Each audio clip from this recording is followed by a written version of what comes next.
Capítulo 1. La primera cita. La tarde del jueves 10 de abril amaneció fresca en Madrid. El sol, aunque suave, bañaba de luz dorada las fachadas antiguas de la calle de la Cruz, creando un ambiente casi cinematográfico. Sofía Ramírez salió de su despacho en la calle Primavera, ajustándose el abrigo color camel antes de cerrar la puerta con cuidado. Aquella jornada, acostumbrada a la solemnidad de los juzgados y la seriedad de los expedientes, tenía algo de especial: su primera cita con Alejandro Durán. Un hombre al que había conocido apenas una semana antes a través de una aplicación para solteros de perfil maduro.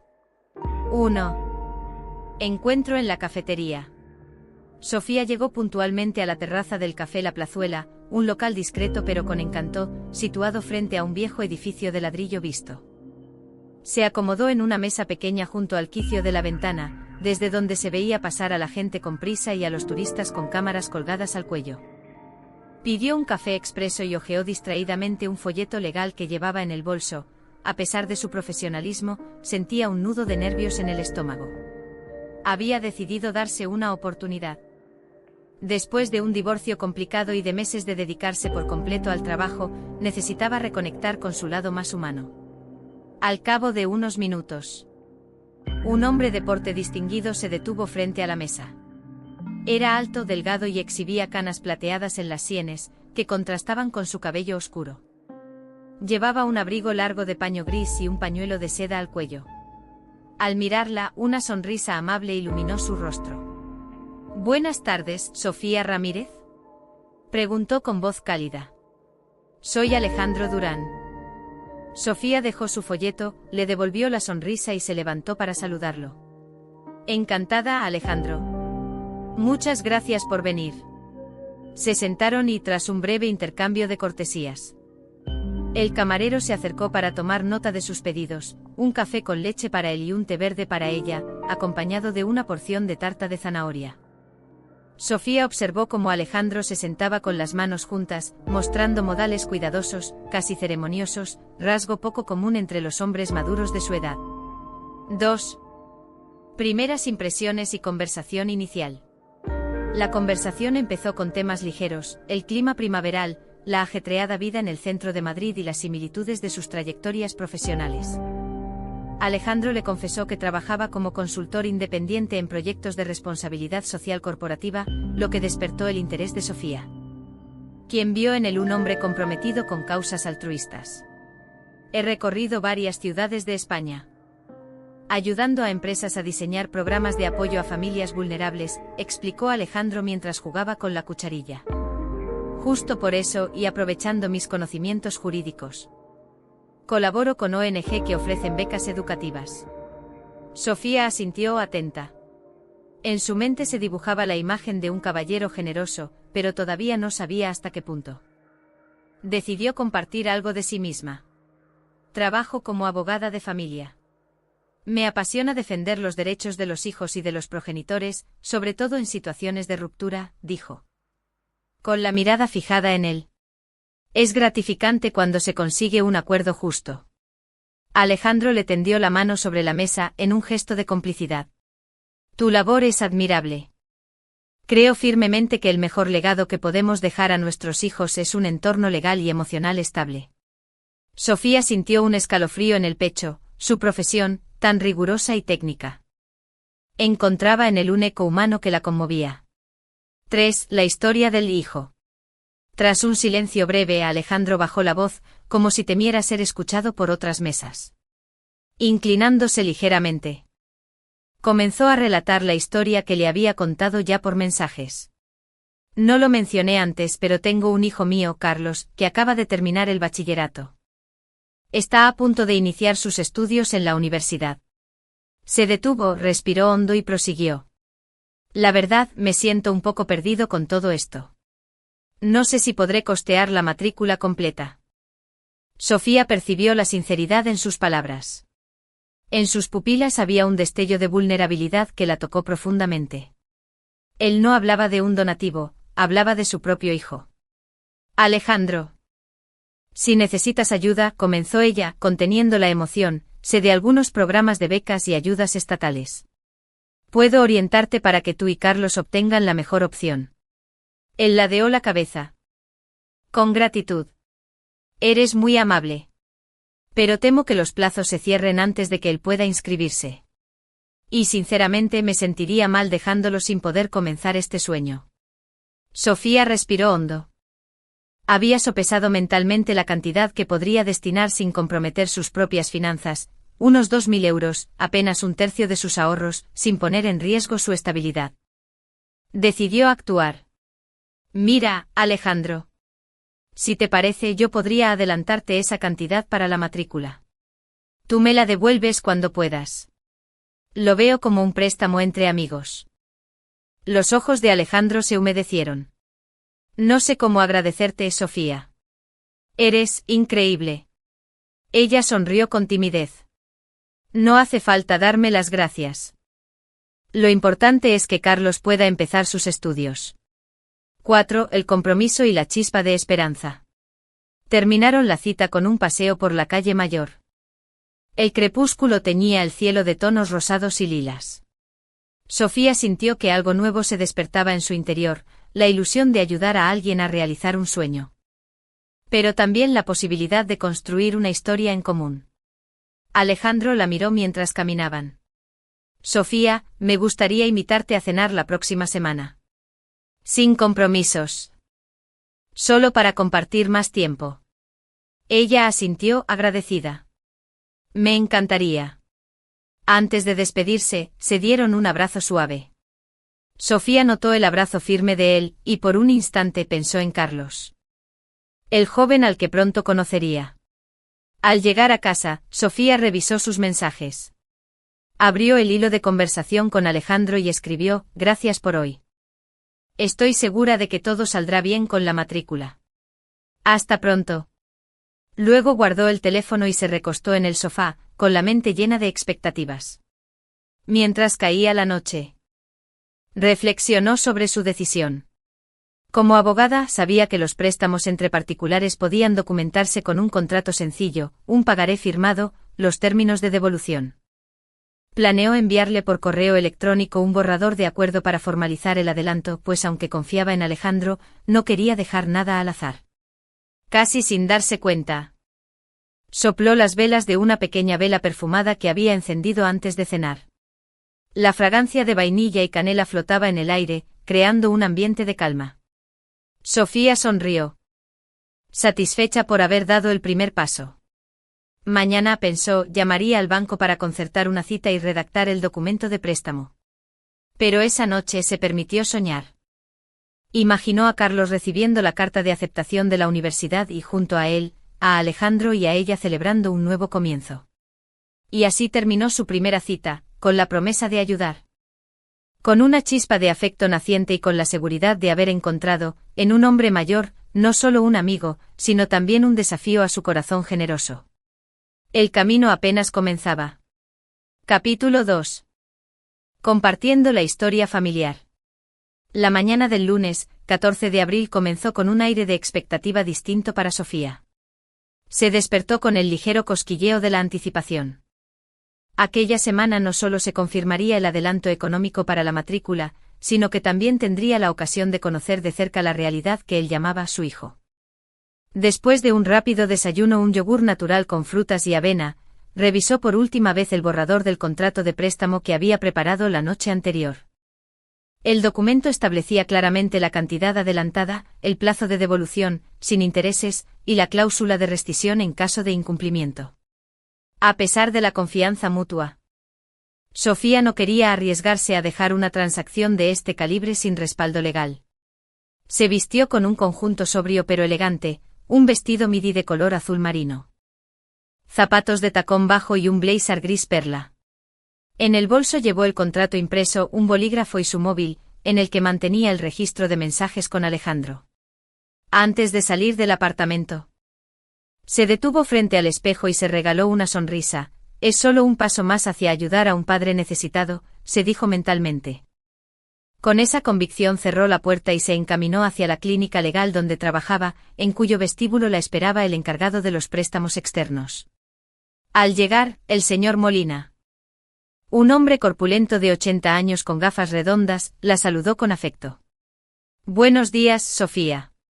El contrato está listo para su firma y sellado. Sofía le entregó el documento. Revisó con atención el sello de la clínica y firmó con trazo firme. Molina, con voz grave y pausada, la felicitó. Todo en regla.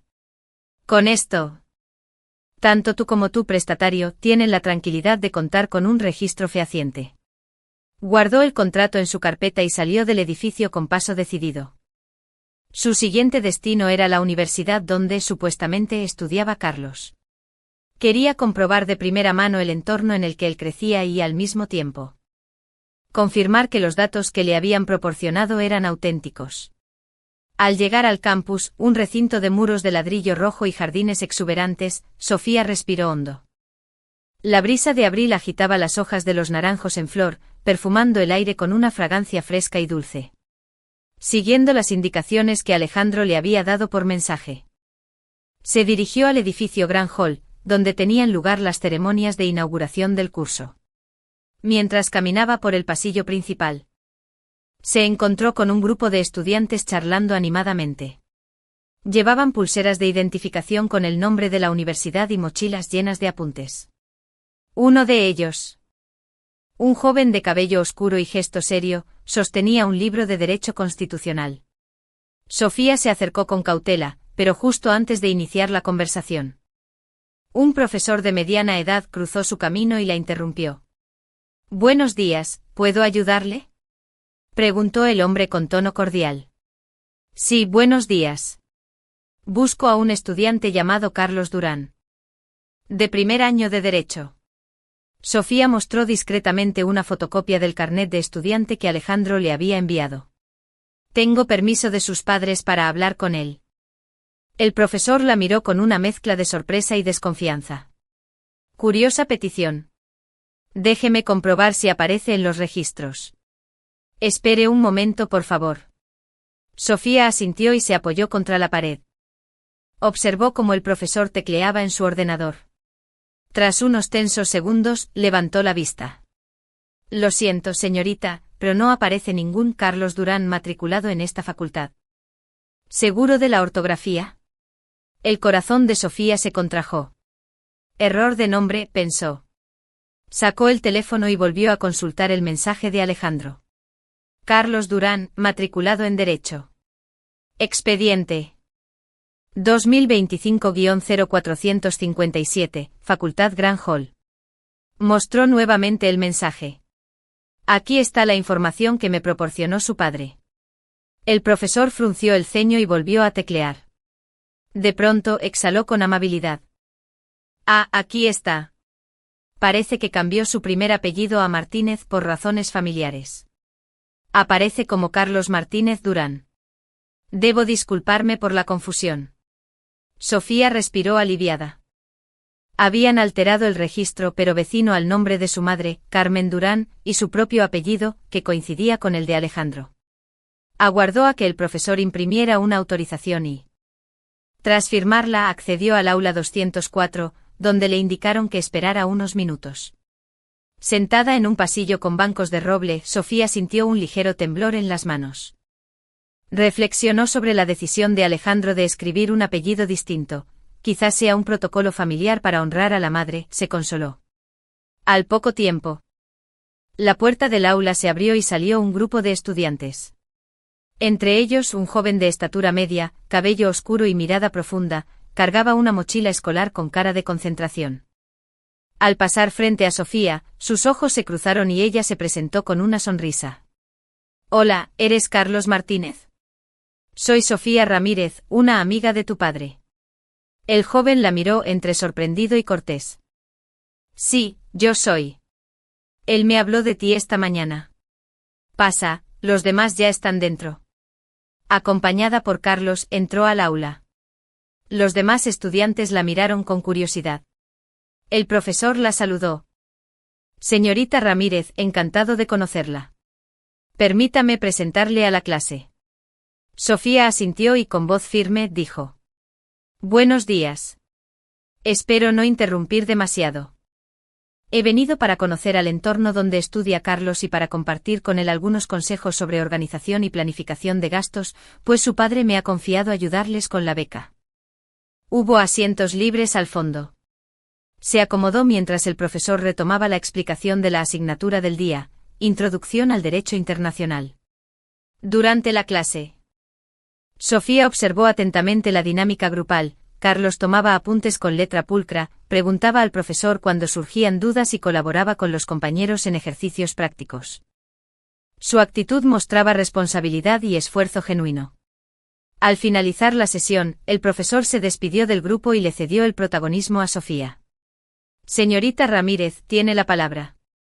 Ella se puso de pie y con una mezcla de profesionalismo y calidez comenzó. Antes que nada, quiero agradecerles por su atención. Carlos, tu desempeño en clase demuestra que has trabajado duro para llegar hasta aquí. Estudiar derecho implica responsabilidad tanto académica como económica. Por ello, me gustaría compartirles algunos recursos. Fondos de apoyo internos. La universidad ofrece microcréditos sin intereses a estudiantes con dificultades financieras. Becas externas. Varias fundaciones disponen de ayudas parciales para estudios superiores. Os enviaré enlaces y plazos. Planificación de presupuesto. Un método sencillo consiste en destinar un porcentaje fijo de cualquier ingreso a gastos académicos y otro a ahorro. Además, estoy aquí porque me comprometí con tu padre, Alejandro, a adelantar la matrícula. Sin embargo, mi intención no es únicamente prestar el dinero, sino también asegurarme de que aproveches al máximo esta oportunidad. Carlos asintió, con el ceño fruncido por la concentración. Gracias, señorita Ramírez. Este tipo de información me ayudará a no depender únicamente de mi familia. Sofía sonrió. Exacto. Mi objetivo es empoderarte para que en el futuro puedas gestionar tus propios recursos con confianza. Si en algún momento necesitas consejo legal o financiero, estaré encantada de ayudarte. Tras intercambiar correos electrónicos con los estudiantes interesados, el aula comenzó a vaciarse. Carlos salió junto a Sofía, quien aprovechó para preguntarle: ¿Cómo te sientes en tu primer mes de universidad? El joven se acomodó la mochila en el hombro. Emocionado y abrumado. A veces pienso que no estoy a la altura. Pero reforzar mis conocimientos y contar con apoyo, señaló el maletín de Sofía, me tranquiliza. Ella asintió con empatía. Es normal sentir presión. Recuerda que contarás con tu familia y conmigo como red de apoyo. Al decir familia, el rostro de Carlos se ensombreció ligeramente. Sofía lo notó y le preguntó con suavidad: ¿Has hablado con tu padre sobre cómo organizarse económicamente? El joven suspiró. Bueno, nosotros casi no hablamos de dinero. Para mí es un tema delicado. Me da pena preguntarle si necesita ayuda para pagar mis estudios. Sofía colocó una mano sobre el hombro de Carlos. Eso es algo que tú no debes cargar. Lo más importante es que te concentres en tu formación. Carlos sonrió con gratitud. Gracias de verdad. Al salir del campus, Sofía y Carlos caminaron juntos por un sendero de cipreses y jacarandas. La conversación giró hacia temas personales, hobbies, aspiraciones y recuerdos de la infancia. Carlos mencionó que su madre, Carmen, había fallecido cuando él tenía 5 años, dejándolo al cuidado de su abuelo materno. Luego su tío Alejandro se hizo cargo de él, aunque nunca adoptó un rol paternal lleno de afecto, más bien, mantenía una relación distante pero formal. Sofía escuchaba con atención. Cada detalle reforzaba la nobleza del joven y la aparente generosidad de su tutor. Sin embargo, una pequeña duda empezó a germinar en su mente. ¿Por qué Alejandro siempre evitaba hablar de la madre de Carlos y apenas compartía fotos de su infancia? Decidió reservar esa pregunta para otro momento, cuando la confianza entre ellos fuera más profunda. Al llegar a la puerta principal del campus, Carlos se detuvo. Te acompaño a tomar un café. Puedo hablarte con más calma de algunas cosas. Caminando hacia una terraza cercana, ambos se adentraron en una conversación amena, cuya esencia era la complicidad naciente entre una mujer generosa y un joven lleno de sueños. La luz del mediodía iluminaba sus rostros, creando el escenario perfecto para que Sofía profundizara en la historia familiar de Carlos. Mientras conversaban, Sofía tomó nota mental de cada detalle y decidió que antes de realizar cualquier transferencia, verificaría por última vez las circunstancias, un encuentro con el abuelo de Carlos quizás. O algún documento oficial que acreditase la tutela de Alejandro sobre el joven. Con el corazón abierto pero la mente atenta. Sabía que aquella semana marcaría un antes y un después en su vida personal y profesional. Y así concluyó el segundo capítulo de esta historia, donde la muestra de solidaridad y confianza se entrelazaba con la prudencia legal y la curiosidad investigativa. El camino hacia la verdad apenas comenzaba. Y la generosidad de Sofía se pondría a prueba antes de alcanzar la justicia que ella misma, como abogada, ansiaba garantizar. Capítulo 3. El compromiso formalizado. La tarde del miércoles 16 de abril se presentaba templada y luminosa en Madrid. Después de la cita con Carlos en la cafetería del campus, Sofía regresó a su despacho con la firme convicción de clarificar cada punto del acuerdo de préstamo y verificar personalmente los detalles de la situación familiar. Aquella misma mañana, tras revisar el mensaje de Alejandro agradeciendo su apoyo. Gracias por tu diligencia. ¿Podríamos vernos mañana a las 10 h en mi oficina? Así puedo traerte la documentación complementaria. Un abrazo, A. Con el ánimo dispuesto. Llegada a la oficina de Alejandro. Al día siguiente Sofía caminó desde su despacho en la calle Primavera hasta el elegante edificio de oficinas en el Paseo de la Castellana donde trabajaba Alejandro. La fachada de vidrio reflectante captaba los reflejos de los árboles y del cielo azul, proyectando un aire de modernidad y distinción. Subió en el ascensor hasta la planta 12. Y al salir al pasillo encontró la puerta abierta de par en par. Era la oficina de Alejandro, decorada con estanterías llenas de libros, diplomas enmarcados y algunas fotografías en blanco y negro de paisajes costeros. Él la esperaba de pie junto a su escritorio de madera oscura, sonriéndole con cortesía. Bienvenida, Sofía. Me alegra que hayas podido venir. Pasa, por favor. Ella entró y observó la amplitud de la estancia, un sofá de cuero marrón frente a dos sillones. Una mesa de centro con revistas de responsabilidad social y un gran ventanal con vistas a la ciudad. Se sentó en uno de los sillones mientras Alejandro se acomodaba tras su mesa.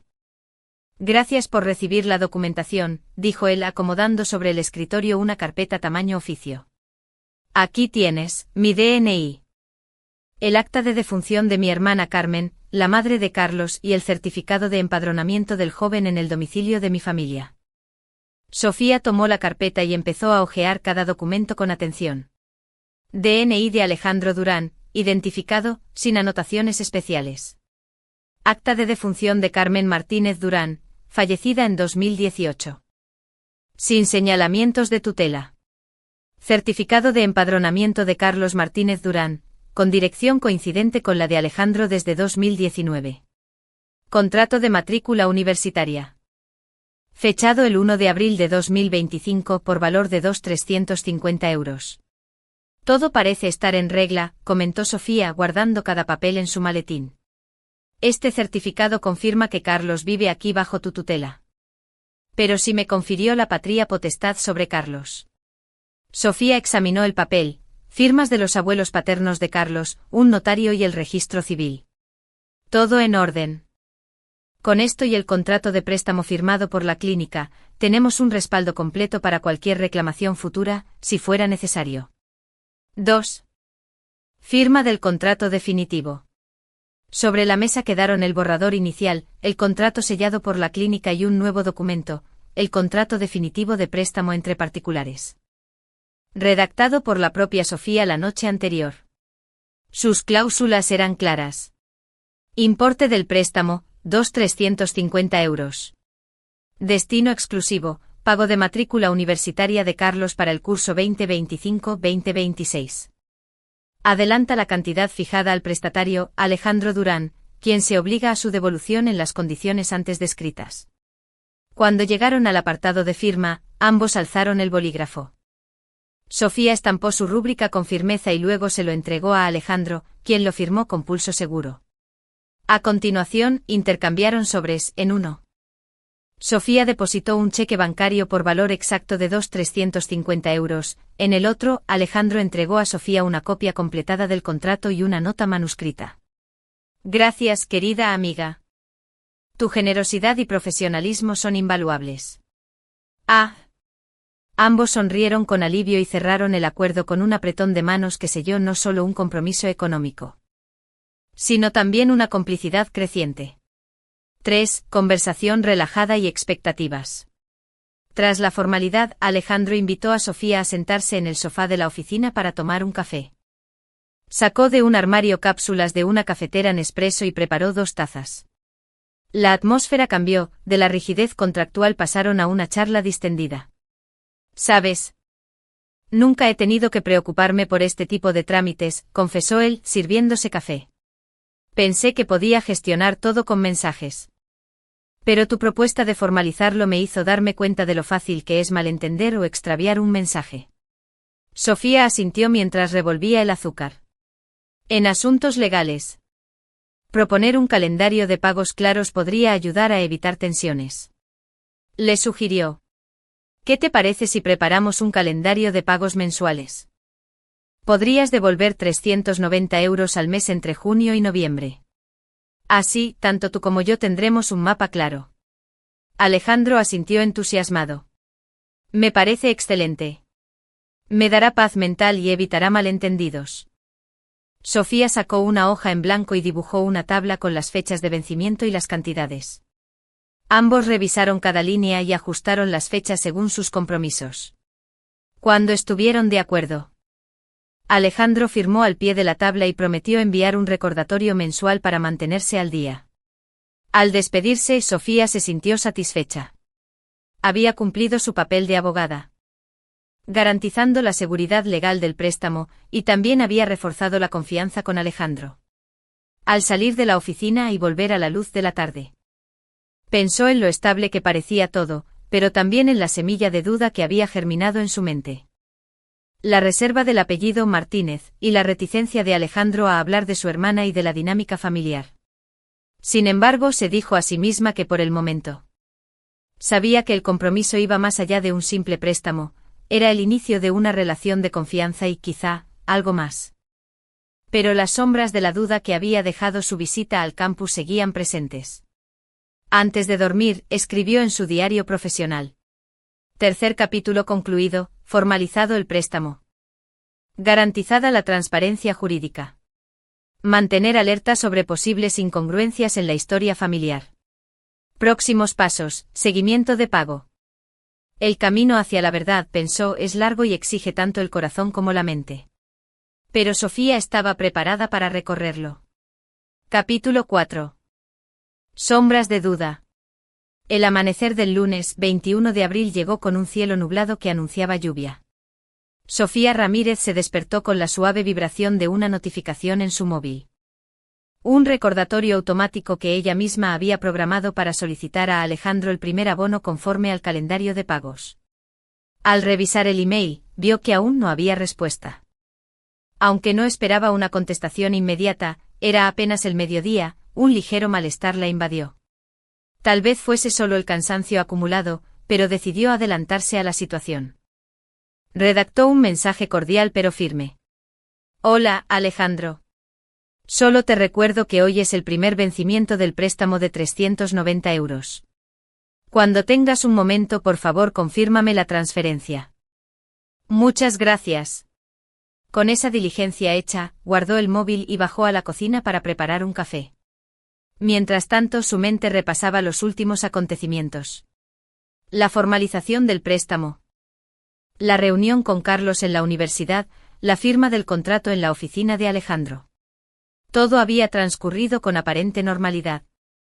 Sin embargo, no podía ignorar los pequeños indicios que le habían hecho arquear una ceja, el cambio de apellido de Carlos en el registro universitario y la escasa información sobre la vida cotidiana del joven. 1. La llamada a la abuela. Decidida a despejar dudas, Sofía optó por el camino más directo, contactar a la señora Elena Durán, madre de Alejandro y abuela de Carlos. Había obtenido su número de teléfono después de revisar el acuerdo de tutela, donde constaban sus datos. Marcó con cierto nerviosismo y, tras varios tonos, escuchó una voz temblorosa pero amable. Diga. Buenos días, ¿hablo con la señora Elena Durán? Preguntó ella sonriendo. Mi nombre es Sofía Ramírez, abogada de Alejandro, y añadió con tacto, amiga de la familia. En el otro extremo. Elena respiró con alivio al reconocer el apellido. Ah, sí, la conozco por los papeles del notario. Buen día, Sofía. Dígame en qué puedo ayudarla. Sofía explicó brevemente su vínculo con Carlos y su intención de corroborar ciertos datos. Verá, estoy ayudando a Carlos con la matrícula universitaria. Para mi tranquilidad y la suya. Me gustaría conocer más sobre la convivencia familiar. ¿Podría confirmarme desde cuándo vive el joven con ustedes? La voz de la abuela tembló un poco. Claro. Cuando mi hija Carmen, un suspiro, falleció en 2018, Carlos tenía 5 años. Mi hijo Alejandro pidió la tutela de inmediato. Desde entonces ha convivido con nosotros, mi esposo y yo. En este mismo domicilio. Lo tratamos como nieto, aunque legalmente sea sobrino. Sofía tomó nota mental. La confusión de los apellidos y el relato de Elena confirmaban que Carlos vivía en el hogar de sus abuelos, no directamente en el piso de Alejandro. Esto explicaba el certificado de empadronamiento. Pero habría una incógnita, porque Alejandro se presentaba como padre, y hacía recaer el cuidado económico exclusivamente sobre sí mismo. En lugar de compartir responsabilidades con sus propios padres. Muchas gracias, señora Durán. Me gustaría también saber si Alejandro asume todos los gastos de Carlos o si la familia colabora. Esa respuesta dejó a Sofía pensativa. Un acto de orgullo podía ocultar otras motivaciones. Agradeció a Elena su tiempo y colgó. Sabía que aquella llamada sería crucial para esclarecer el contexto real del préstamo. 2. El pago y el silencio. 2 días después, la mañana del miércoles 23. Una alerta en su cuenta bancaria le informó de una transferencia. Sofía sonrió aliviada, Alejandro había cumplido con la primera cuota. El importe de 390 euros figuraba junto al mensaje abono primer vencimiento. Gracias, A. Guardó la confirmación como correo separado y al comprobar el saldo. Notó que el número de operaciones era inusualmente bajo, pocas transferencias personales recientes. Aún así, favorable. Sin embargo, aquella misma tarde a las 6:35. Recibió un mensaje de WhatsApp de una desconocida que se identificaba como María Durán y decía: Hola, soy la tía de Carlos. Quería agradecerle por su ayuda. He visto que le presta dinero a Alejandro para la universidad de mi sobrino. Él no me dijo nada, me sorprende. ¿Podría explicarme en qué consiste esta operación? Sofía abrió el corazón y respondió con honestidad. Encantada de hablar con usted, tía de Carlos. Efectivamente he formalizado un préstamo con Alejandro por 350 euros. Destinado exclusivamente al pago de la matrícula de su sobrino. No quería que quedaran dudas, por lo que lo documenté todo legalmente. Si quiere más detalles o desea involucrarse, estaré encantada de compartir los documentos. La tía tardó 3 horas en responder. Mil gracias por su transparencia. Alejandro siempre ha mantenido su vida familiar muy reservada. Decidió reunirse con María para conocer su versión. 3. Encuentro con la tía. Al día siguiente, jueves 24 de abril, Sofía acordó un encuentro en un café discreto del barrio de Chamberí. Llegó 5 minutos antes y se sentó en un rincón. Poco después, una mujer de mediana edad, cabello castaño largo y expresión seria, se aproximó y saludó con una leve inclinación. Disculpe la tardanza. Soy María Durán, hermana menor de Carmen. Se estrecharon la mano y pidieron 2 infusiones. Tras los saludos iniciales, María comenzó. Mi sobrino Carlos creció en mi casa desde pequeño. Mi madre y yo lo cuidamos cuando su padre se detuvo con la mirada baja. Alejandro se fue de viaje de negocios y, a su regreso, firmó la tutela con mis padres sin decirme nada. Me enteré por casualidad un año después. Sofía asintió comprendiendo la tensión. Entiendo. La señora Elena me comentó que la familia colaboraba mínimamente. Yo solo tenía el punto de vista de Alejandro. María esbozó una media sonrisa amarga. Sí, él es reservado. Nunca quiso que supiéramos que tenía problemas financieros. Nos dijo que era una cuestión personal. Pero si su hermana hubiese estado vivo, sus ojos se humedecieron. Carlos siempre ha sido mi prioridad. Contacto. Sofía le mostró el contrato, omitiendo los detalles bancarios. Aquí puede ver las cláusulas y el destino del dinero. Si desea, podemos agregarla como coacreedora, para que su intervención quede reflejada legalmente. María acomodó sus gafas y leyó con atención. Tras unos minutos levantó la vista. Aprecio mucho su ofrecimiento, pero no quiero complicar las cosas. Solo deseo que mi sobrino estudie sin preocupaciones y que Alejandro cumpla lo prometido. Sofía asintió. Le prometo informarle de cada pago y mantenerla al tanto de cualquier novedad. Creo que la transparencia es vital. La tía de Carlos se relajó un poco y con voz más suave añadió. Gracias. Sé que él ama a su hijo, aunque no exprese demasiado. Creo que necesita recordarle de vez en cuando que no está solo. 4. El espejo de la verdad. De regreso a su apartamento. Sofía repasó mentalmente los 3 encuentros familiares. Los abuelos confirmaron la convivencia y la ayuda parcial. La tía mostró resentimiento por no haber sido informada. Alejandro había asumido toda la carga económica con discreción. ¿Orgullo? ¿Vergüenza? Ella no lo sabía. Esa noche decidió revisar nuevamente los mensajes con Alejandro. Leyó los intercambios iniciales.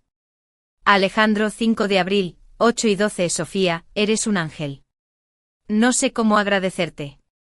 Sofía, 5 de abril, 8:15. Un préstamo entre amigos. Estoy segura de que todo saldrá bien. Alejandro, 15 de abril, 11:03. He firmado todo y le he enviado la documentación a tu correo. Sofía, 16 de abril, 10:45. Contrato formalizado, empecemos este camino juntos. Su mirada se detuvo en un mensaje sin enviar, el recordatorio de pago que había mandado la mañana del 21. No había recibido confirmación de lectura. Pero la transferencia llegó puntualmente al día siguiente. Tal vez Alejandro prefería la formalidad bancaria antes que el intercambio de palabras. El teléfono emitió un nuevo aviso. Una alerta meteorológica. Pronosticaban lluvia intensa en Madrid para las próximas horas. Sofía cerró su ordenador y se dirigió a la ventana. Desde lo alto del piso 7. Observó el cielo cargado de nubes. Una metáfora, pensó, de las dudas que ahora amenazaban con oscurecer su buena fe. Antes de dormir, escribió en su diario. Capítulo 4 concluido, familia interrogada. Pago recibido, sombras de duda reforzadas. Próximo paso, reunirme con Alejandro para abordar la cuestión de la tía y el rol de los abuelos. Mantener la calma y la objetividad. Con el bolígrafo en la mano, Sofía respiró hondo y dejó la pluma junto al cuaderno. Aun con la tormenta en puertas, se sentía preparada para el desafío que se avecinaba. Descubrir la verdad tras las máscaras familiares y proteger su generosidad con el escudo de la ley y la prudencia. La historia, afirmaba en silencio, estaba lejos de terminar. Capítulo 5. La cena en familia.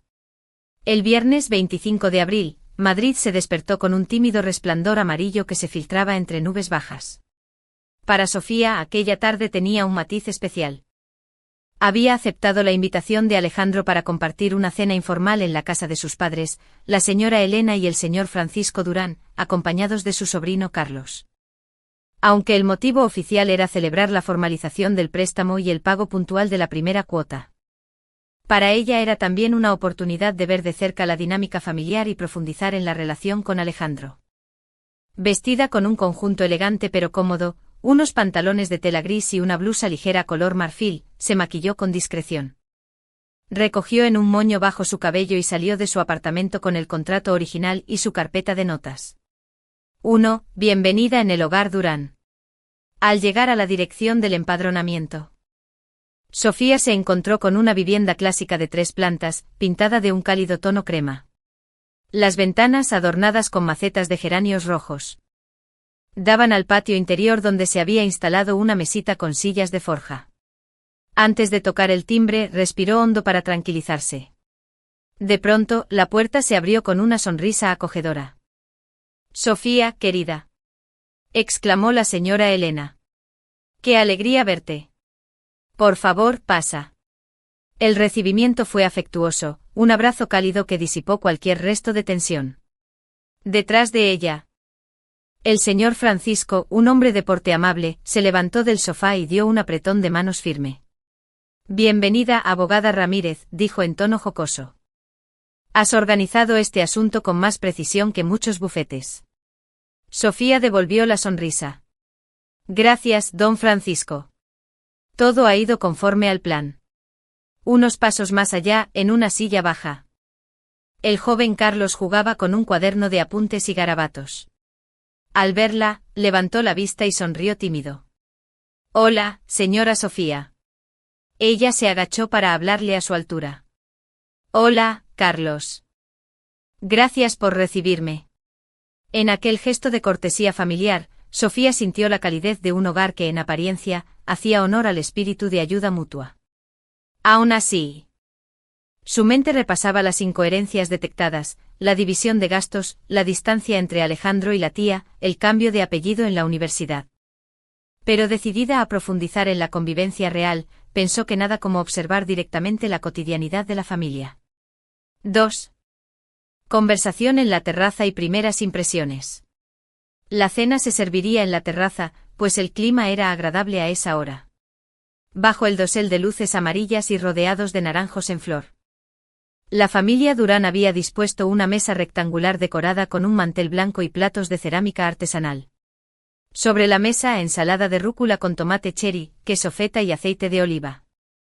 Filetes de salmón al horno con finas hierbas, guarnición de patatas asadas, pan casero y una jarra de limonada fresca. El señor Francisco con su voz ronca pero amable. Fue el primero en tomar la palabra.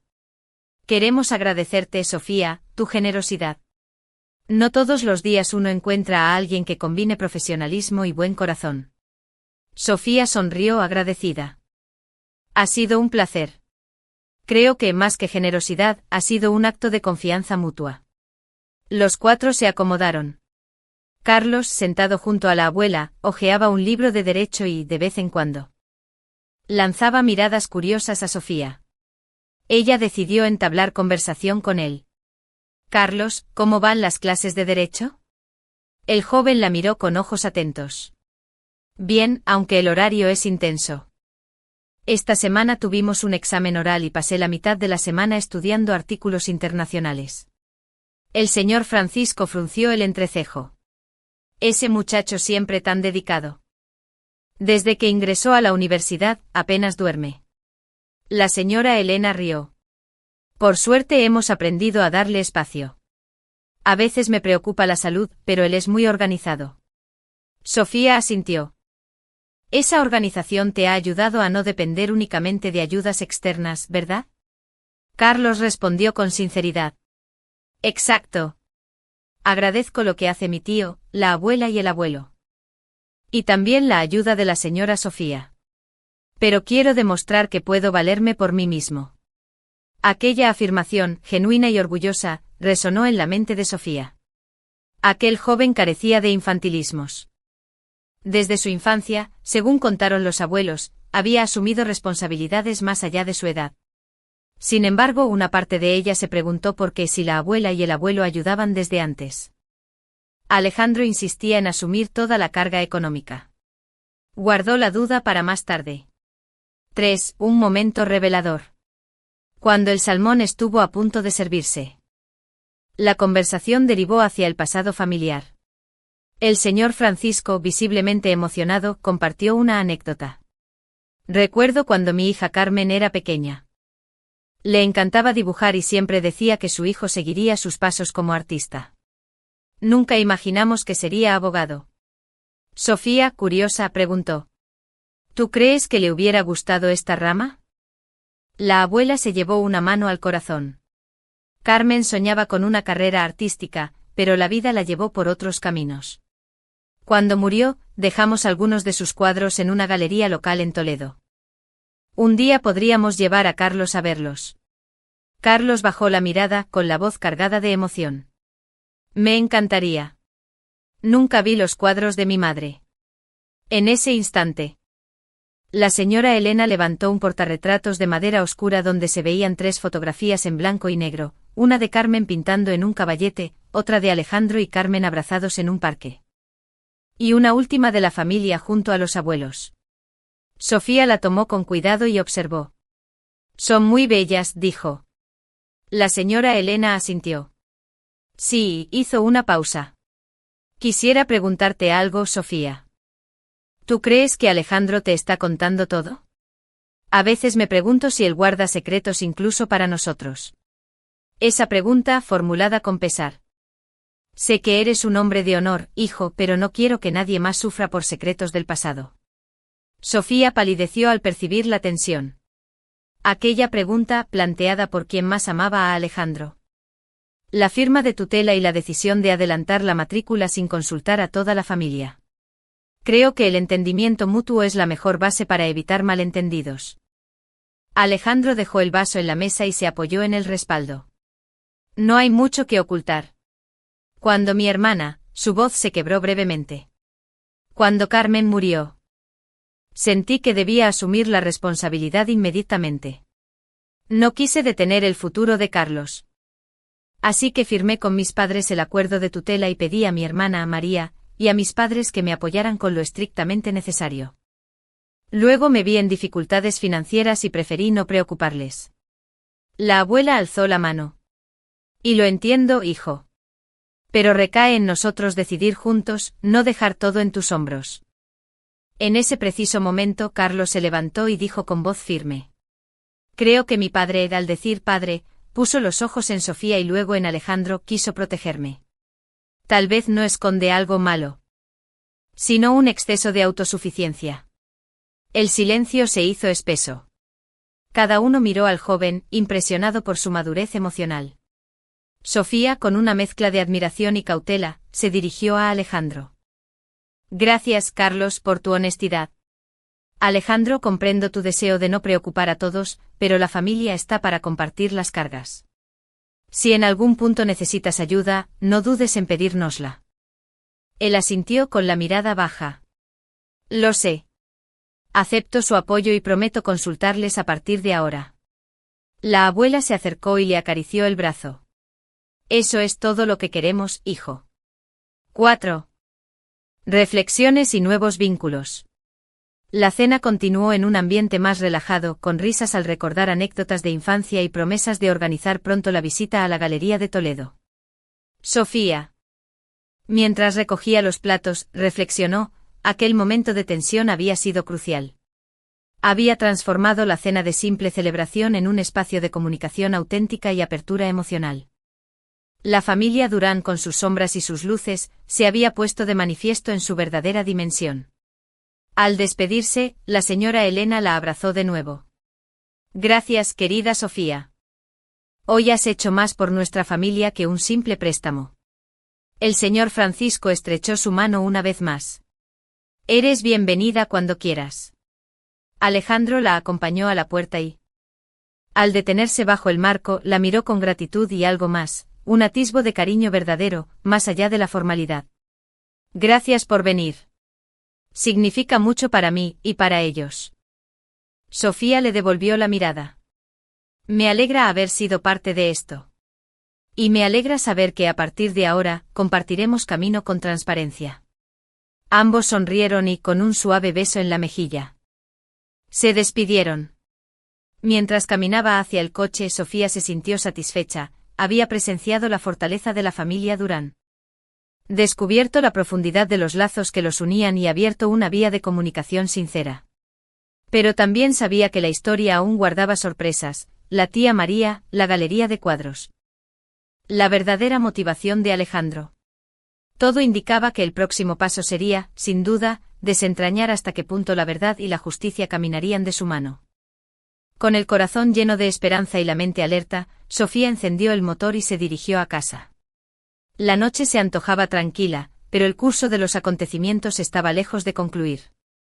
El compromiso con la justicia, tanto legal como familiar, apenas comenzaba a tejer su red. Y en ese entramado, ella estaba dispuesta a desempeñar el papel principal, abogada, aliada y, ¿por qué no?, confidente de un hombre que aprendía que la verdadera fortaleza reside en la honestidad compartida. Capítulo 6. Ecos del pasado. El martes 29 de abril amaneció con un sol suave que atravesaba los visillos de la habitación de Sofía, despertándola lentamente. Pero también quedaba el recuerdo penetrante de la pregunta de la abuela y la franqueza de Carlos. La familia, a pesar de haberse abierto aquel día, guardaba sombras que pedían exploración. 1. El impulso de la investigación. Mientras se preparaba para trabajar, Sofía encendió su ordenador y revisó los documentos que había recopilado: el contrato de préstamo, el calendario de pagos, las actas notariales de tutela, los certificados de empadronamiento y las conversaciones con la abuela, la tía y Alejandro. Sin embargo, faltaba algo: un testimonio directo de Carmen. Si existía un legado pictórico de Carmen Martínez Durán, esa colección podría ofrecer pistas sobre su vida, sus relaciones y quizá motivos ocultos que condujeron a la tragedia familiar. Sofía buscó en Internet la Galería Arte y Memoria de Toledo, donde supuestamente habían expuesto algunas piezas de Carmen en 2017.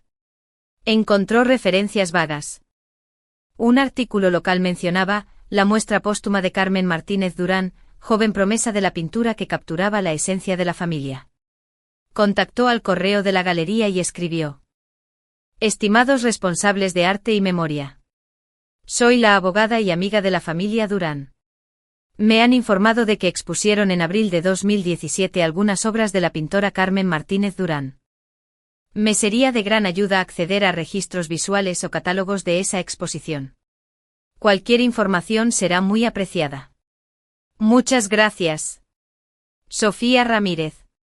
Mientras enviaba el mensaje, sintió la emoción de quien se adentra en territorios nuevos, donde la pintura de su cliente, la difunta, podría hablar más claro que cualquier testimonio vivo. 2. Respuesta de la galería y viaje a Toledo.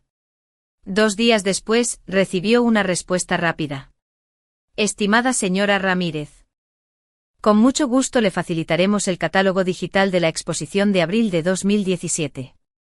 Hemos archivado todas las imágenes y fichas técnicas. Además, si desea visitarnos en persona para consultar obras originales, estaremos encantados de atenderla con cita previa. Un cordial saludo. Equipo Arte y Memoria, Toledo.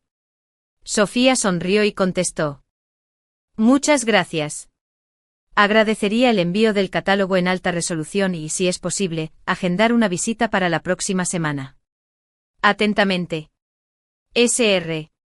Aquel mismo día, al salir de la oficina, reflexionó sobre su agenda. Debía programar la cita en Toledo, contactar de nuevo a María para informarle de sus avances y, sobre todo, preparar la reunión mensual con Alejandro para repasar los pagos.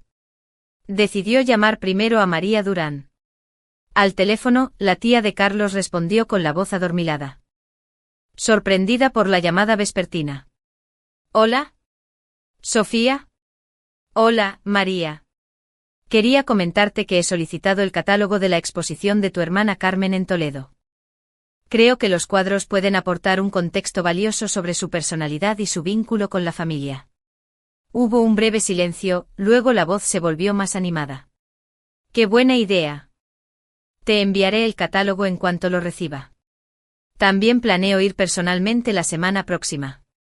¿Te gustaría acompañarme? María dudó un instante. Creo que sí. Me gustaría enfrentarme a esos recuerdos con alguien que comprenda la parte legal. Perfecto. Te confirmaré fecha y hora. Colgó el teléfono con una sensación de avance. Ahora disponía de 2 ejes de trabajo: el ámbito documental, pagos, tutela, y el ámbito emocional, recuerdos artísticos. Ambos debían converger para desentrañar la verdad. 3. El encuentro mensual con Alejandro. El jueves 1 de mayo, festivo por el Día del Trabajo, Sofía convocó a Alejandro a una reunión por videollamada. Pese al día no laborable, él atendió puntualmente. Buenos días, Sofía. Espero no molestarte. Para nada. Quería repasar el estado de los pagos y también comentarte un proyecto adicional en el que trabajo. Conseguir el catálogo de la exposición de tu hermana. Me parece importante para comprender mejor la historia familiar. Su rostro, reflejado en la pantalla, adoptó una expresión seria. Aprecio tu dedicación. Carlos y yo agradeceremos la información.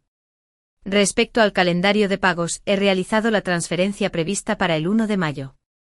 Sofía revisó su banco y confirmó. Perfecto, lo acabo de recibir, 390 euros correspondientes al segundo vencimiento. Te agradezco. Él sonrió con amabilidad. No hay problema. Me alegra cumplir contigo y con Carlos. Sofía aprovechó la confianza. Alejandro, quisiera preguntarte algo personal. Hasta ahora, hemos hablado de documentos y pagos. Pero me gustaría saber más de ti, ¿cómo viviste la muerte de Carmen? ¿Qué sentiste al asumir la tutela de Carlos? Alejandro inspiró profundamente. Fueron momentos muy duros. Carmen era mi hermana menor, mi confidente. Cuando falleció en aquel accidente de coche, sentí que parte de mí se había ido con ella. El día que recibí la noticia, me invadió una mezcla de culpa por no estar a su lado, y responsabilidad por no dejar solo a mi sobrino. Sus ojos se humedecieron y la voz se quebró. Firmar la tutela fue un acto de amor y de culpa al mismo tiempo. No fue un trámite frío, hubo lágrimas, promesas y la certeza de que debía mantener vivo el legado de Carmen. Sofía sintió una punzada de compasión. Lo entiendo. La muerte de un ser querido siempre deja huellas profundas. Creo que explorar la obra pictórica de Carmen puede ayudar a sanar esas heridas y a construir una memoria compartida. Alejandro asintió conmovido. Tienes razón. Gracias por sugerirlo. Pero nunca comprendí bien el lenguaje de sus símbolos. Sofía, con el cuaderno de notas en el asiento trasero, animó a su acompañante. Hoy veremos los catálogos y... pues afectaba tanto a la memoria de un artista joven que había muerto prematuramente como a la estabilidad emocional de Carlos y Alejandro. Al llegar a la galería, fueron recibidas por el conservador, un señor de mediana edad, gafas de pasta negra y una bata blanquecina. Les ofreció un recorrido privado. Bienvenidas a Arte y Memoria. Aquí tenemos el catálogo digital y, en bodega, algunas piezas originales guardadas para restauración. Si desean, podemos revisarlas. Entraron a una sala amplia con estanterías de catálogos y mesas de consulta. Sofía abrió el archivo digital. Ahí está, señaló, serie familiar, abril de 2017. La pantalla mostró 15 fichas. Retratos de Carmen pintando, escenas de juego con Carlos de niño, bodegones de girasoles marchitos, paisajes de Toledo con nubes dramáticas. Cada ficha incluía fecha, técnica empleada y una breve descripción de la artista. María pasó las páginas con reverencia. Retrato de Carlos a los 6 años. Girasoles para mi hermana, 2016. Mira esta, dijo, deteniéndose en un óleo donde se veía a Carmen y Alejandro de perfil, ambos de espaldas, caminando hacia un campo puro. Aquí hay distancia entre ellos, no se miran. Sofía capturó la imagen con el móvil. Ese detalle es significativo. La pintura sugiere una relación cargada de silencios. Si Carmen pintó esto en 2016, quizá intuía las dificultades económicas o emocionales de Alejandro. María asintió conmovida. Nunca lo vi así. Durante más de 2 horas analizaron cada obra. Notaron tonos fríos en retratos familiares, pinceladas enérgicas en los murales de paisajes y un uso recurrente de rojo en los marcos. Antes de morir, plasmó en su arte la realidad económica y emocional de la familia. María la abrazó con gratitud. Eres fantástica. No pensé que la ley y el arte pudieran converger de esta manera. Sofía dejó el catálogo sobre la mesa de estudio y soltó un suspiro de satisfacción. El siguiente paso sería compartir sus hallazgos con Alejandro y María. Elaborar el informe y decidir si ese testimonio artístico podía tener validez en un eventual proceso judicial. Al anochecer, encendió una vela perfumada a vainilla y con luces suaves. Comenzó a esbozar el informe en su cuaderno. Recordó la pregunta de la señora Elena: no quiero que nadie sufra por secretos del pasado. Con aquellas pinturas como testigos, Sofía sentía que avanzaba hacia la justicia completa, la legal y la emocional. Porque en aquella familia, la verdad necesitaba sanar para que el amor pudiera renacer sin cicatrices. Y ella, como abogada y amiga, estaba dispuesta a guiarles en ese camino. Capítulo 7. Revelaciones y confrontaciones. El viernes 9 de mayo desde primera hora, las nubes grises cubrían Madrid. Como si el cielo presintiera la tormenta de emociones que se avecinaba en la familia Durán. Para Sofía Ramírez aquel día era decisivo. Tras recopilar el catálogo de la exposición de Carmen y elaborar su informe, debía presentar sus hallazgos a Alejandro y a María. Y evaluar con ellos si era el momento de compartir estas evidencias con la señora Elena y el señor Francisco. La abogada preparó su despacho con calma. Extendió sobre la mesa los papeles clasificados por secciones, documentos legales, calendario de pagos, notas de la galería, y encendió una lámpara de escritorio para precisar cada detalle. 1. Convocatoria a la reunión conjunta. A las 11 en la oficina de Sofía en la calle Primavera, el aire estaba cargado de tensión contenida. Ella había invitado a Alejandro y a María a una sesión informativa, para exponerles las evidencias halladas y decidir juntos el siguiente paso. En la pequeña sala de juntas, con una mesa ovalada de roble y 4 sillas tapizadas en cuero, aguardaban ambas familias, Alejandro con aspecto serio pero abierto, María con el ceño fruncido en tensión expectante, y tras ellos, un silencio que anunciaba el peso de lo que estaba por revelarse. Gracias a ambos por venir, comenzó Sofía, con voz tranquila pero firme. Hoy quiero compartirles un informe que conecta la parte legal del préstamo con la dimensión emocional reflejada en las obras de Carmen. Abrió la carpeta principal y extrajo el informe. En la portada, un grabado de serie familiar de Carmen se mostraba en miniatura. El objetivo es que comprendamos de manera integral la historia vivida por Carmen, Alejandro y Carlos. Y cómo esos sentimientos quedaron plasmados en su arte antes de su fallecimiento. A partir de ahí podremos decidir cómo involucrar a toda la familia y si lo creen oportuno. Análisis del informe pictórico. Proyectó en la pantalla una reproducción de la pintura titulada Distancia y sombra, un óleo donde Alejandro y Carmen aparecen de espaldas, caminando uno al lado del otro pero con un espacio notable entre ambos. Esta obra, fechada en junio de 2016, muestra una distancia física y emocional entre los protagonistas, indicó Sofía. Esa separación puede interpretarse como un signo de tensión previa al accidente. Quizá Carmen ya intuía dificultades de comunicación o decisiones tomadas sin consenso. Alejandro entrecerró los ojos. Palideció un poco y respiró hondo. Recuerdo esa etapa. Carmen estaba distanciada de mí porque intenté protegerla de nuestras deudas familiares. Oculté problemas económicos para no alarmarla. Pero quizá la alejé más. María agregó casi susurrando. Siempre pensé que era mi hermano egoísta. Ahora veo que también hay culpa mezclada con el deseo de proteger. Sofía asintió. Exacto. Luego encontramos en Girasoles marchitos, otra obra, un bodegón con flores apagadas y tonos ocres. Los girasoles suelen simbolizar la esperanza y el sol, marchitos denotan pérdida y dolor. Esa pintura proviene de octubre de 2016, pocos meses antes de la tragedia. María palideció. Mi hermana estaba sufriendo. El joven Alejandro bajó la vista, visiblemente conmovido. Sofía aprovechó el momento de silencio para presentar la última pieza clave, un autorretrato de Carmen sosteniendo un pañuelo teñido de rojo con lágrimas pintadas casi reales. Fechado en marzo de 2017, justo antes de sus últimos días. Este autorretrato es quizás el más explícito. Carmen expresa un dolor profundo. Una llaga emocional que ni siquiera compartió con su familia. La sala quedó en silencio absoluto.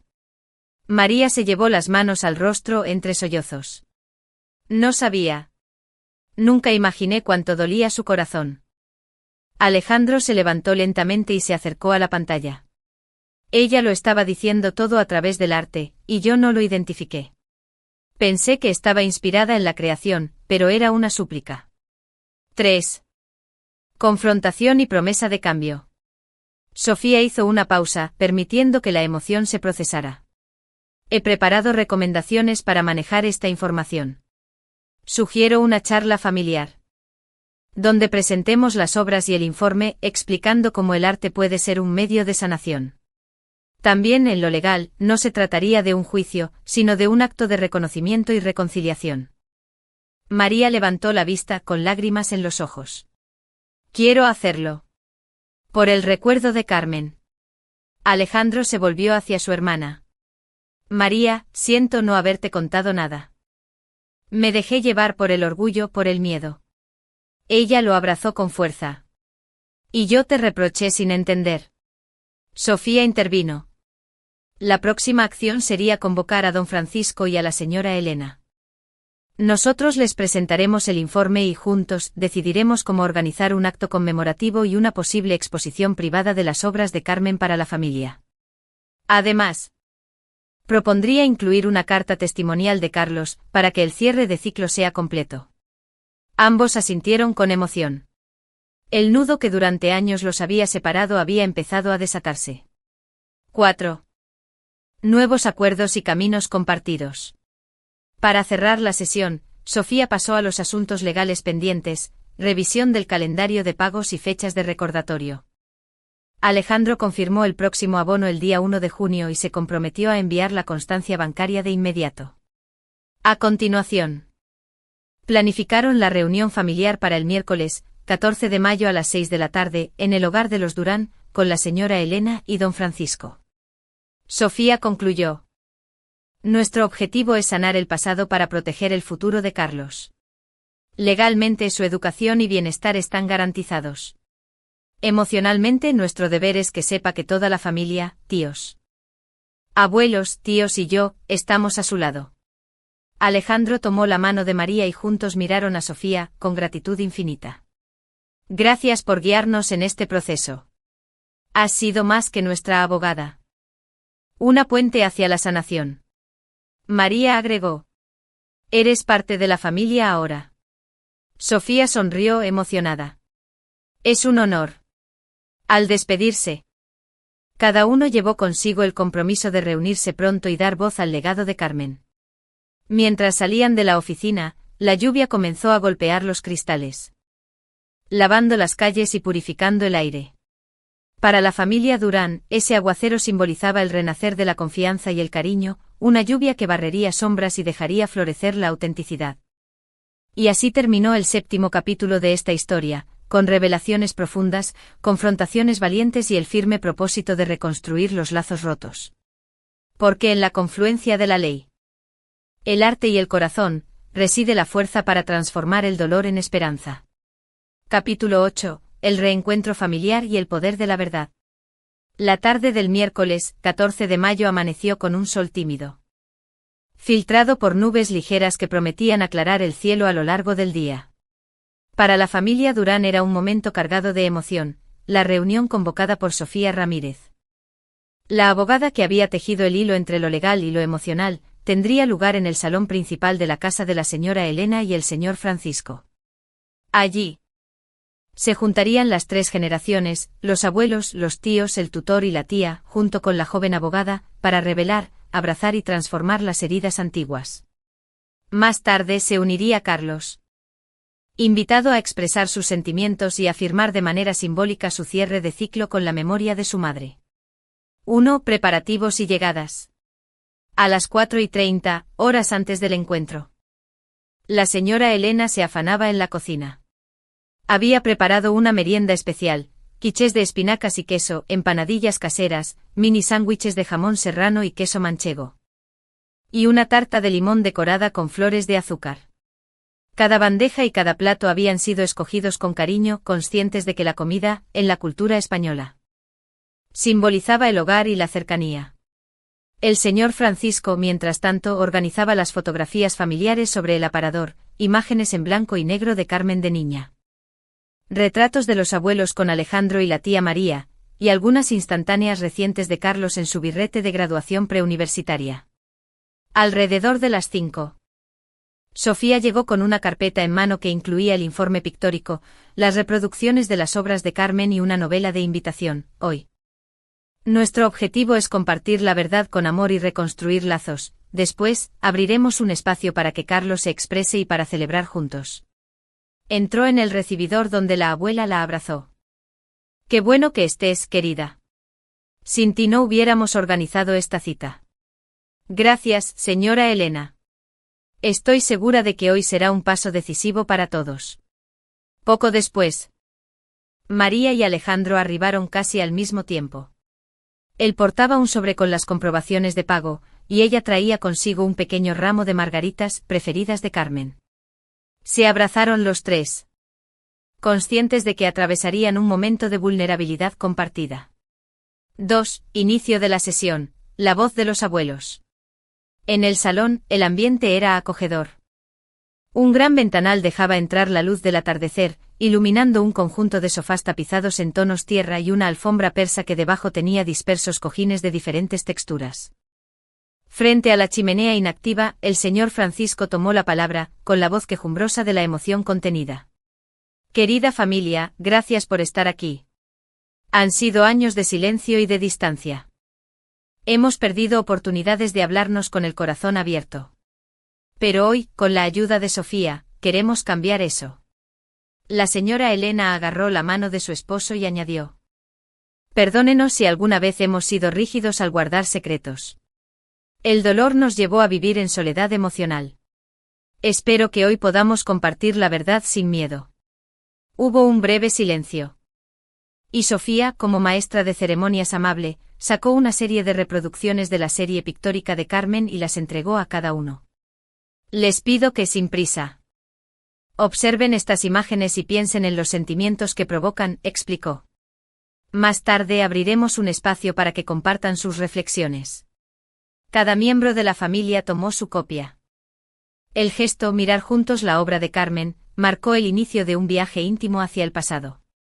3. El diálogo a partir del arte. La abuela fue la primera en acercar su reproducción. Un óleo con girasoles marchitos en un jarrón.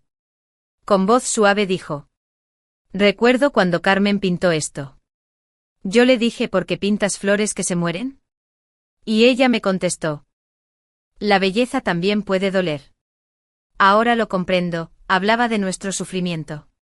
El señor Francisco, con la mandíbula apretada, añadió: y cuando vi el retrato de ella y de mi hijo de espaldas, me dolió pensar que en lugar de acercarme, estuve mirando hacia otro lado. María, con lágrimas en los ojos, sostuvo una reproducción del autorretrato con el pañuelo rojo. Este autorretrato me dejó sin aliento. Mira esas lágrimas. Carmen estaba llorando en silencio. Nunca me di cuenta de su dolor. Alejandro permaneció en pie con la mirada fija en la pintura. Yo también fallé. Creí que el cuidado y la discreción bastarían. No supe escuchar sus señales ni verla en su agonía. En ese momento, Sofía intervino con delicadeza. El arte puede ser un lenguaje más honesto que las palabras. Hoy, reconociendo sus obras y sus mensajes, podemos honrar su memoria y transformar el dolor en comprensión. La atmósfera se llenó de una energía sanadora. La familia, al fin, estaba mirando junta lo que Carmen había querido mostrarles. 4. El momento de Carlos. A las 6, tal como estaba acordado, llamó a la puerta un timbre suave. Carlos entró vestido con una camisa blanca y jeans oscuros, llevando en la mano un cuaderno de hojas en blanco. Saludó a cada uno con un beso en la mejilla y se sentó al lado de su madre, María, y su padre, Alejandro, listos para escucharlo. Sofía le indicó con gesto amable que fuera el siguiente orador. Carlos, este espacio también es tuyo. Si quieres compartir algo con la familia, este es el momento. El joven tomó aire. Miró a sus abuelos, a su padre y a su tía, y luego al cuaderno. Con voz serena, comenzó. He visto las obras de mi madre y he sentido su voz en cada trazo. Siento que me hablaba de amor y de ausencia al mismo tiempo. Quiero decirles que los perdono por no entenderla antes. Y quiero agradecerles que hoy me hayan invitado a este diálogo. Sus palabras hicieron brotar lágrimas en todos. Carlos continuó. Cuando Sofía me contó lo que veía en los girasoles y en el autorretrato, entendí que mi madre quiso protegerme incluso con su silencio. Pero yo también debo protegerla hoy, en la memoria. Prometo recordar siempre su genialidad y ser el puente entre sus palabras y las nuestras. Luego abrió el cuaderno y leyó en voz alta un texto que había escrito. Para ti, mamá. En el lienzo encontré tu corazón. En el silencio, tu voz. Hoy comparto tu dolor y tu belleza. Gracias por ser la artista de mi vida. Con esa lectura, el nudo se rompió. Risas y llantos se entrelazaron. La familia se abrazó formando un círculo de amor y de perdón. 5 acuerdos para el futuro. Cuando la emoción se apaciguó, Sofía retomó la palabra para cerrar la reunión con los acuerdos prácticos. Hemos dado un paso enorme al compartir esta verdad. Ahora propongo 3 acciones concretas. Acto conmemorativo. Organizar una pequeña exposición privada en honor de Carmen en la casa de la familia, con reproducciones de sus obras y las cartas de Carlos. Libro familiar, recopilar testimonios. Fotografías y fragmentos de arte en un álbum que se entregará a la familia y se guardará como legado. Seguimiento emocional, coordinar reuniones trimestrales para mantener vivo este diálogo. De modo que la familia continúe fortaleciéndose. Alejandro tomó la carpeta con los comprobantes bancarios y asintió. En lo económico, los pagos seguirán conforme al calendario. En lo personal, me comprometo a mantener esta transparencia con todos. La señora Elena, con voz llena de emoción, concluyó. Hoy hemos cerrado un capítulo de dolor para abrir uno de esperanza. Gracias a todos. Con un abrazo grupal, sellaron el acuerdo, la justicia legal y la sanación emocional caminarían juntas. 6 Epílogo de un nuevo amanecer. Al caer la noche, la familia Durán se reunió alrededor de la chimenea, esta vez encendida, con tazas de chocolate caliente en las manos. Conversaron animadamente sobre los detalles de la exposición casera. Intercambiaron anécdotas de Carmen y planificaron cómo involucrar a amigos cercanos. La abogada Sofía, sentada junto al joven Carlos, observó el resplandor de las llamas y sintió el calor de un hogar que, cerca del otoño, lucía más unido que nunca. Mientras regresaba a su apartamento, con la satisfacción de quien cumple una misión profunda, pensó en el poder del arte y de la palabra. Había sido testigo de cómo unas pinturas y unos documentos, una combinación aparentemente disonante, podían, en realidad, armonizar una familia rota. Esa noche, la ley y la empatía habían tejido un nuevo lazo, el de la verdad compartida. Y así concluyó el 8º capítulo con la promesa de que al otro lado de la adversidad espera un amanecer siempre renovado por la sinceridad y el amor familiar. Capítulo 9. Juicio al engaño y el triunfo de la verdad. El martes 4 de junio amaneció con una brisa fresca que recorría las calles de Madrid. Para Sofía Ramírez, aquella fecha marcaba el inicio de la fase más crucial de su papel como abogada y guardiana de su propia generosidad, la vista oral en el juzgado de primera instancia número 12. Donde presentaría la demanda de reclamación de cantidad contra Alejandro Durán. Aunque el préstamo había sido devuelto en parte conforme al calendario pactado. La revelación de que él había engañado a Sofía y a toda su familia al fingir la paternidad de Carlos y ocultar la verdadera naturaleza de su relación con el joven constituía un vicio en el consentimiento que invalidaba la base moral, y en su caso, también legal, de aquel préstamo de buena fe. Ella estaba dispuesta a reivindicar no solo el reembolso íntegro de lo adelantado, 2.350 euros, sino a sentar un precedente. La justicia no ampara el fraude de la confianza. 1. Preparativos en el despacho. A las 8 el despacho de Sofía en la calle Primavera estaba en plena ebullición. Su asistente Marta ultimaba la carpeta con la demanda, los documentos probatorios y un pendrive con el informe pictórico y las transcripciones de las conversaciones de WhatsApp. Sobre la mesa se contemplaban contrato de préstamo firmado y sellado por la clínica legal. Calendario de pagos con los recibos bancarios de los 2 abonos realizados, 390 euros cada uno. Evidencia documental. Copia del DNI de Alejandro, actas notariales de tutela, certificados de empadronamiento. Mensajes de WhatsApp intercambiados con Alejandro, María y la señora Elena, donde él afirmaba repetidamente que Carlos era su hijo biológico. Informe pictórico, análisis de las obras de Carmen, donde se ponía de manifiesto la mentira familiar y el dolor subsiguiente. Sofía revisó por última vez el escrito de demanda. Nombre del juzgado. El prestamista entregó al demandado la cantidad de 2.350 euros bajo la creencia de que el préstamo estaba destinado al pago de la matrícula universitaria. El demandado, habiendo incurrido en engaño, provocó un error esencial en el consentimiento. En su fuero interno, redondeó mentalmente la argumentación: vicio en el consentimiento y abuso de confianza. Su estrategia combinaría la reclamación civil de la devolución integral y una solicitud de costas, para remarcar que el fraude no quedaría impune. A las 9:00 Marta cerró la carpeta con un clic y la colocó en un maletín de piel junto al pendrive. Todo listo, abogada, anunció. El procurador saldrá en breve hacia el juzgado. Perfecto, gracias. Marta, respondió Sofía, ajustándose la chaqueta.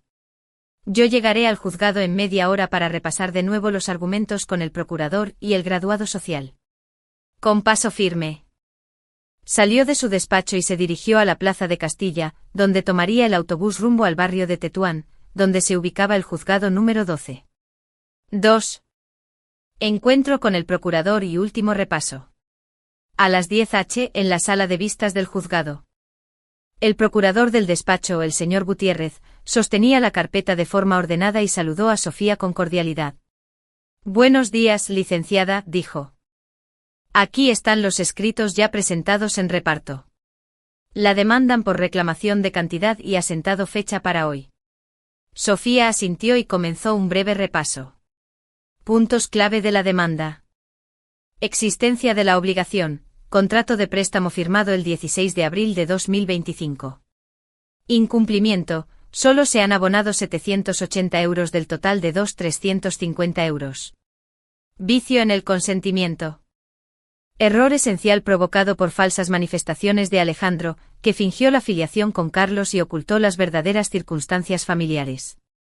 Prueba documental.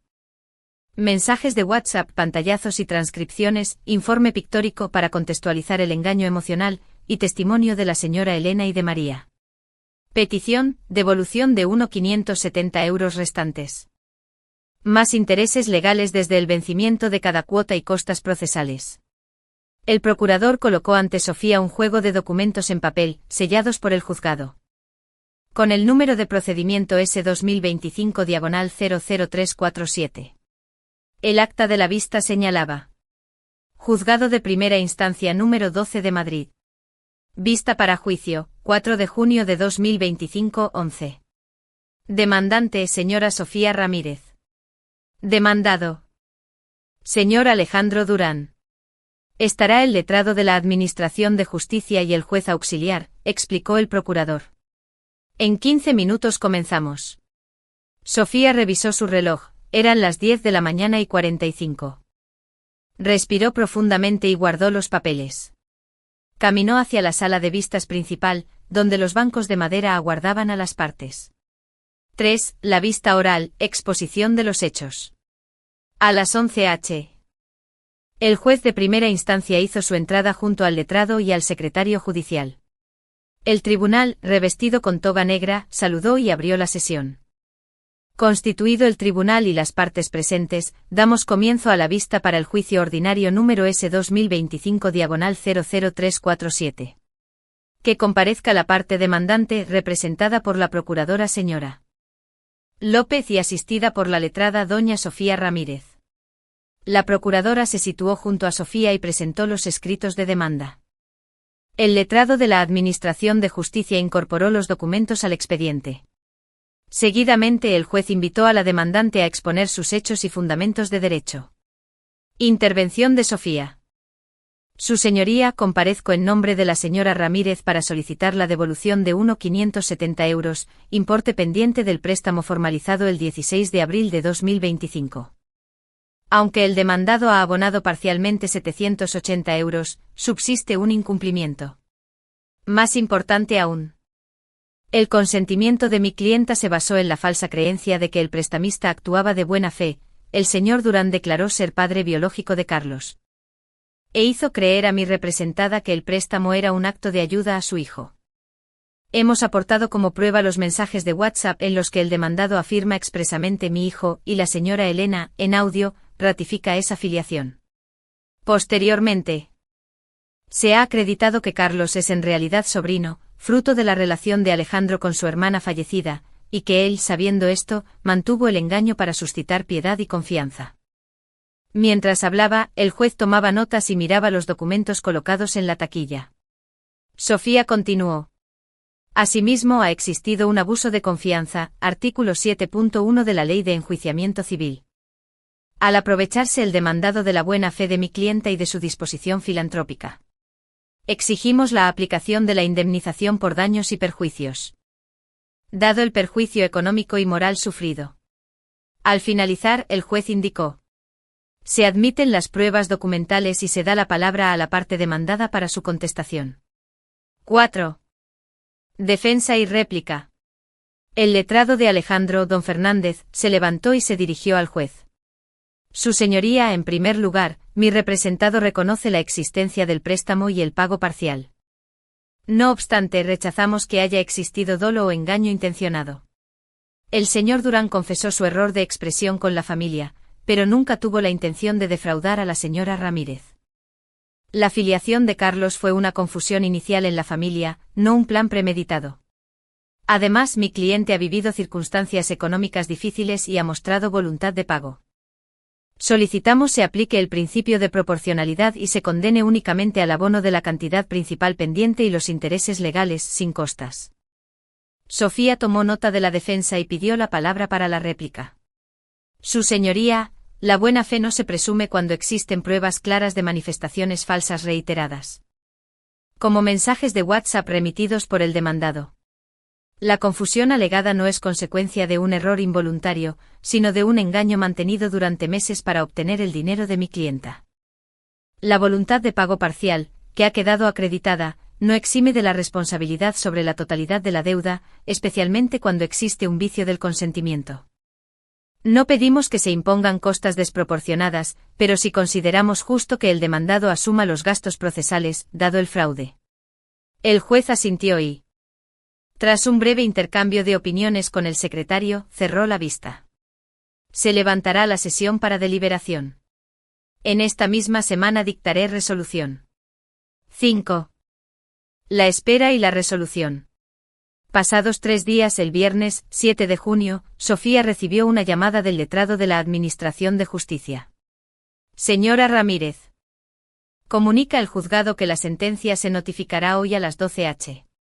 Puede acudir o esperar la notificación por correo electrónico. Además, se le comunica que se acuerda la condena en costas al demandado. A las 12 del mediodía y 30, un sobresellado llegó al correo corporativo de Sofía. Abrió el PDF y leyó: sentencia número S2025/00347. Juzgado de Primera Instancia número 12 de Madrid. Parte demandante, señora Sofía Ramírez. Parte demandada, señor Alejandro Durán. Fallamos. Se condena al demandado al pago de las costas procesales. Fundamentos de hecho y de derecho. La demanda se fundamenta en la existencia de un contrato de préstamo, folio 15. Prueba documental de abonos parciales, folios 32-35, y evidencia de dolo en el consentimiento, folios 40-45. Se aprecia abuso de confianza conforme al artículo 7.1 LEC. Sofía esbozó una leve sonrisa de victoria. La justicia había reconocido el fraude y ordenado la restitución íntegra del perjuicio, además de las costas. Inmediatamente envió un mensaje a Marta. Hemos ganado. Envíale al procurador la sentencia para su ejecución. Condena en costas incluida. Sofía. Y otro a la señora Elena y a María. La sentencia es favorable. Se condena a Alejandro a pagar los 1.570 euros restantes, intereses y costas. Gracias por su apoyo moral. Próximo paso, ejecución de la sentencia y celebración de la sanación familiar. 6. Epílogo. El triunfo de la honestidad. Aquella noche Sofía Ramírez cenó tranquila en su apartamento. Encendió una vela, la misma que había alumbrado sus reflexiones en capítulos anteriores, y miró la ciudad iluminada. En su mente resonaba el eco de aquel día en el juzgado. El respeto con el que el tribunal había valorado la prueba pictórica y la determinación de una familia que, tras atravesar la mentira, se abrazaba en la verdad. En un mensaje final al grupo de WhatsApp familiar, escribió: Hoy se cierra una etapa injusta. El poder de la verdad, junto con el rigor legal, ha triunfado. Celebremos pronto este logro, justicia, sanación y un futuro construido desde la transparencia. Con gratitud, Sofía. Con el corazón ligero y la convicción de quien defiende la justicia, apagó la lámpara del despacho. Frente a ella, sobre la mesa reposaba el catálogo de Carmen y el contrato sellado, dos testimonios, uno artístico, otro jurídico, entrelazados en un mismo objetivo: honrar la memoria, restaurar la confianza y confirmar que en el cruce entre la ley y el humanismo, siempre emerge la victoria de la honestidad. Capítulo 10. Renacimiento y nuevos comienzos. La mañana del lunes 10 de junio amaneció clara en Madrid, con el aire vibrante de los días de verano que se aproximan. Para Sofía Ramírez, aquel día simbolizaba el cierre de un ciclo y el inicio de otro. Se cumpliría la ejecución de la sentencia que condenaba a Alejandro Durán a devolver los 1.570 euros restantes, con sus intereses y costas. Pero más allá del acto jurídico subyacía la emoción de ver cómo la verdad y la justicia allanaban el camino para la armonía familiar. Capítulo 1. La primera cita. La tarde del jueves 10 de abril amaneció fresca en Madrid. El sol, aunque suave, bañaba de luz dorada las fachadas antiguas de la calle de la Cruz, creando un ambiente casi cinematográfico. Sofía Ramírez salió de su despacho en la calle Primavera, ajustándose el abrigo color camel antes de cerrar la puerta con cuidado. Aquella jornada, acostumbrada a la solemnidad de los juzgados y la seriedad de los expedientes,